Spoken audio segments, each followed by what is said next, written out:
G'day, it's Jamie with Garage Kings here. I'm with Mr. Brandon Landis. He's joining us today in Canada. He's doing a floor with us, which is gonna be awesome. So we're here at Piatto in Moncton, and right now we've got a white coat down, and then he's gonna do an awesome marble. So anyways, we're gonna take some video, show you some of the highlights and that sort of thing, and super excited to be working with him. Good day. So first I want to show you the finished results. Obviously the end result was amazing. We used one of our super high-end epoxies on this floor, especially for the white, so that it doesn't amber nearly as quickly, and we'll minimize it as well. So before we did this floor, it was supposed to be a polished floor, which didn't turn out too well, especially with soft concrete. And the reason coatings are taking over polish in a lot of ways is because the price has dropped so much and it's affordable. Plus, in any climate that has salt, it's not a good idea to be doing polish unless you're in a huge, massive warehouse, because the salt just eats away the polish and the upkeep and everything else. Plus, in bathrooms, it's not a good idea either, because the acidity just destroys the polish so quickly. So, and the reason people like coatings is because you get more of a consistent result, right? So amazing marbleized floor. Again, any seamless floor is the healthiest floor for a restaurant that you can have, because tile has grout. Grout harbors bacteria, which leads to infection, especially in like hospitals and all that. That's why you'll never see a tile floor or anything else like that. So I'm just giving a quick show of us after we grinded it. The only two ways to properly prepare a floor is shot blasting or grinding. So even for do-it-yourselfers out there, you should get a professional company to come in and at least grind the floor. Don't do muriatic acid or any citrus etch. Those aren't doing anything for the floor. It's not going to bond properly, because the only thing you're bonding to is the softest part of the concrete, which is the cream layer. So you got to remove that. It's like taking a razor blade to the face. You need to just open up the pores and get in there so that you can get a nice bond. So the first layer, after the crack repair was done and everything else, we did a white layer. White floors are the hardest floors to do, and for customers looking out there, if you're being charged the same as you would a white floor as you would like a gray floor, that's a good, strong indication that somebody doesn't know what they're doing. Even your eyelashes will sit in the top of it, so you gotta be so clean, right? Prep is king is a big part of what we do. The grinding and prepping before the prime coat is the most important part, and then afterwards it's the mixer, whoever mixes the coating, because these are all two-part chemicals, and if it isn't mixed properly, then it doesn't matter how good your design is, it's not going to hold up properly. So basically what we did was we started with the white in the back and then strung in some color, and now we're doing a vein here. This is Brandon. He's amazing.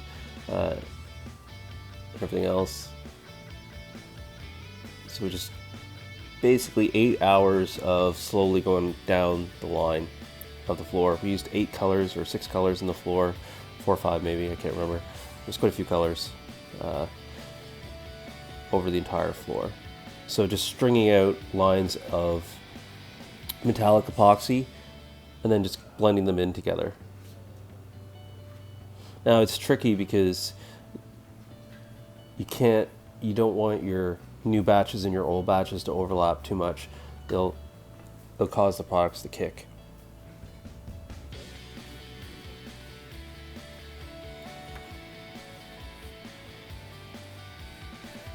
So the colors that we chose are the silvers, the browns, and the blacks. That's really complements this restaurant. And even though this is the smaller, this is about 1,000 square feet, so the smaller the area, the more intricate the designs you can get. In a few weeks, I'll be posting a 8,500 square foot floor that we did, and even on that, the method is the same. And a big thing is all epoxies are not created equal, and there are a lot of different ones out there. Like the one we used for this floor is different. It had a 20 or 30 minute pot life. versus the 8,500 square foot floor. We use one that has about a 70 to a 90 minute pot life, just so that you have the working time to be able to pull it off. A lot of the times, you always need a prime coat, then your top coat, and most of the time we'll put a clear coat over the top of it too, depending on the situation and everything else. But this floor, like I said, it took us about 8 hours to do from start to finish on the main coat, and then, but because of this product, it was ready to walk on at even 7 a.m. the next morning, which is really nice. So it didn't keep them out of business too long.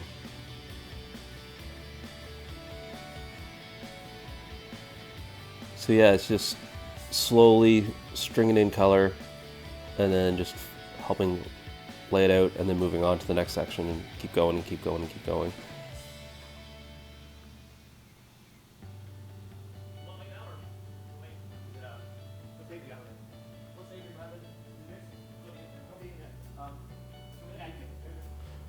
So yeah, there's brown, then there's black, and then the silver in between the veins.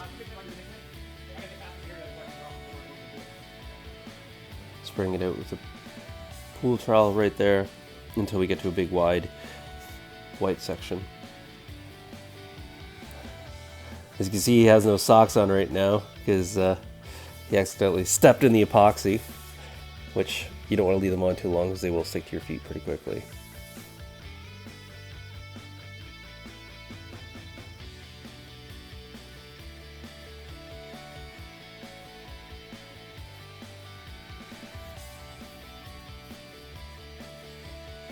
On the main coat, it's best, whenever possible, not to use a roller unless you're putting a clear coat on it.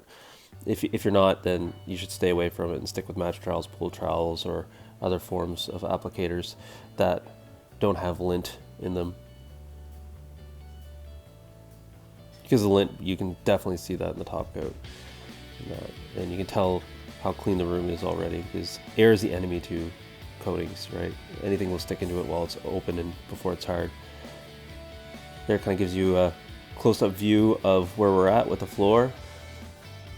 So thank you so much for watching this video. If you haven't, like our Facebook page, go onto our website, even my personal page, Jamie Siemens, where I typically show live videos of some of these floors happening at the same time. So if you want an insider look as well, and please subscribe and like our YouTube channel. Thanks everybody. Please leave comments below and we'll try to answer whatever questions we can to help you with your floors. Have a great day.